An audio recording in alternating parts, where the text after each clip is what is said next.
batalha de terno. Acho que o evangelho é primitivo e não moderno. Em meia Babilônia, eu não me entrego. Guerreiro Eleazar, século 21, adorador de Cristo, destruidor de algum. Eu não vou ser mais um em meio à multidão. Quem não ajunta a espalha, perde a percepção. E a sua salvação, o que tem feito com ela? Trocou por gole na esquina e as Matilde na favela. É Jezabel que te espera pra te ajudar. Você dá dinheiro pra ela e HIV ela te dá. Só que nem Daniel, sobrevivente da Babilônia, intercessor na insônia, destruindo a vergonha e toda idolatria que entristece o meu Deus. A Bíblia é clara, Salmo 115, entendeu? Deus revelou e o profeta escreveu.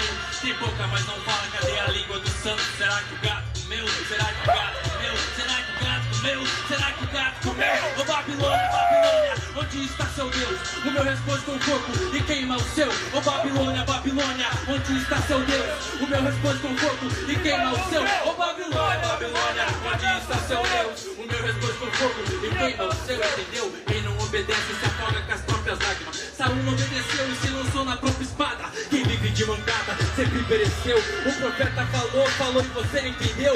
Sou que nem Eliseu, cê não me engana, Geazi. Cuidado com a lepra, se mentir pra mim. Meu Deus é Elohim, não se deixe enganar. Aqui na Abiú é fulminado, não canta, se é nossa guerra santa. O nosso alvo é o céu, cai a Babilônia tipo a torre de Babel. Maldita Jezabel, você perdeu de novo. Quem persegue profeta vira comida de cachorro.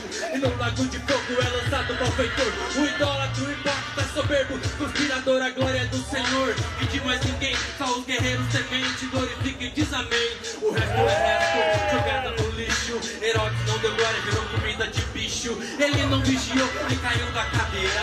Quebrou o pescoço, achou que Deus é brincadeira. Só dentro da baleia Jonas pôde entender. Se Deus falou, tá falado, melhor obedecer. Só dentro da baleia Jonas pôde entender. Se Deus falou, tá falado, melhor obedecer. Babilônia, Babilônia, onde está seu Deus? O meu responde com fogo e queima o seu. Ô Babilônia, Babilônia, onde está seu Deus? O meu responde com fogo e queima o seu. Ô Babilônia, Babilônia, onde está seu Deus? O meu responde com fogo e acaba o seu. Aí.